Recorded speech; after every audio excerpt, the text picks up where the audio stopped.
According to a recent cost of living report, you now need to make $130,000 a year just to live comfortably in Denver. And that number keeps creeping up. Before you decide if moving here or buying makes any sense at all, you've got to see what that actually looks like in 2025. Yes, some costs in Denver have gone up, but others have actually become more affordable. And depending on where you live and your lifestyle, the real cost of living might actually surprise you. Today, I'm breaking down the actual numbers: housing, everyday expenses, hidden costs, and the one thing nobody talks about that can save you thousands of dollars. Let's start with the big one: housing. Whether you're renting, buying, upsizing, or downsizing, this category is what makes or breaks your Denver budget. According to apartments.com, the average one-bedroom apartment in Denver costs about $1,597 a month. The average two-bedroom costs $2,113 a month, and the average three-bedroom costs about $2,881 a month. Now, downtown is still the priciest, but areas like Green Valley Ranch, Montbello, Thornton, and certain parts of Aurora give you way more space for way less money. Now, let's talk about buying. This is where Denver gets interesting. Home prices have cooled in certain neighborhoods and sellers are offering concessions again. So this is something that we haven't seen consistently in years. You can still get into condos, townhomes in Lakewood, Thornton, and Aurora starting in the mid 300s. However, if you want a single family home, most buyers kind of land from $550,000 to $750,000 depending on the area. But the cost most people overlook is the cost of waiting. Now, even at 3 to 4% appreciation, that's tens of thousands of dollars per year that you lose out by staying on the sidelines. Next, let's get into what it actually costs to live here week to week. Now, I'm gonna start with groceries, with Denver running a little bit higher than the national average. Now, the cost for milk will be about $4 for a gallon. The cost for eggs is about $1.50 to $2 for a dozen eggs.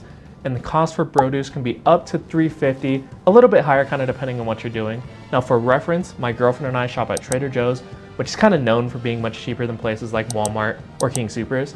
Now, for a week's worth of groceries, we typically spend about $100 to $150. Now, gas seems to be a bit cheaper than average. The average gas price for regular gas in Colorado is about $2.63, which is a bit lower than the national average of $3.04. Now, you might be able to save some money there. However, car insurance tends to be on the higher end because we get lots of hail, lots of accidents. So you're looking at about an average of $240 a month when it comes to insurance. Now, Excel bills in the winter are not fun, but most households kind of land between $150 to $250 a month, depending on the home size. Entertainment is where Denver actually saves some people money. You can do free hikes, mountain access trails, Red Rocks events. A lot of your lifestyle here is built into the outdoors.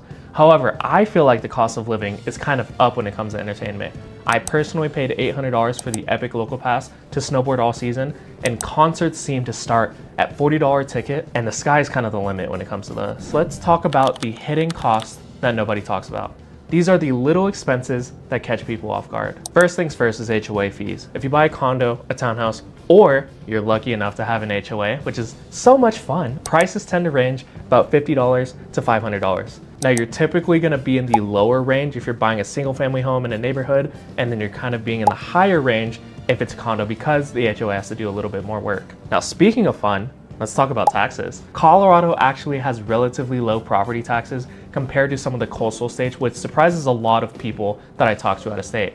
Now, I found a random house that sold in Denver this week that was listed at $600,000. They paid $2,606.54 in taxes last year. This next one surprised me because I was born and raised in Colorado, but I'm gonna call it the elevation tax. Now, this is strictly from talking to people that are out of state, and here you're gonna drink more water, you're gonna buy more chapstick, you're gonna buy more sunscreen. It kind of sounds funny, but these actually tend to add up, and it is all due to being at a higher elevation. And I haven't even mentioned the cost that's actually dropping. We're getting to that next. The biggest surprise this year is that buying power is increasing again. Rates have dipped, sellers are negotiating again, seller concessions and rate buydowns are back on the table, especially if you're in new construction. So if you're a homeowner thinking of selling, this shift is huge because the move up gap is getting smaller again. So, is Denver still affordable? It depends on your lifestyle and it depends on where you're looking.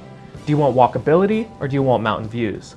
Do you want top schools or do you want new construction? Each one of these items comes with its own price tier. But compared to Austin, Seattle, Boulder, San Diego, and Salt Lake City, you kind of get the idea. Denver is still competitive and people are moving out here every single day. Whether it's for jobs, whether it's for the mountains, or whether it's just for a change of scenery, people will still continue to come back. So to wrap this up, Denver is more expensive than it used to be, but it also offers a lifestyle that people will gladly pay for. From housing to groceries to utilities to those hidden costs, now you really know what it's like and what it costs to live in Denver in 2025. I am Kareem Howard, a licensed realtor with Gerlach Homes. If you're thinking about making a move to Denver, or you have any questions at all about what it's like to live here, please comment down below and I would be more than happy to answer all of your comments.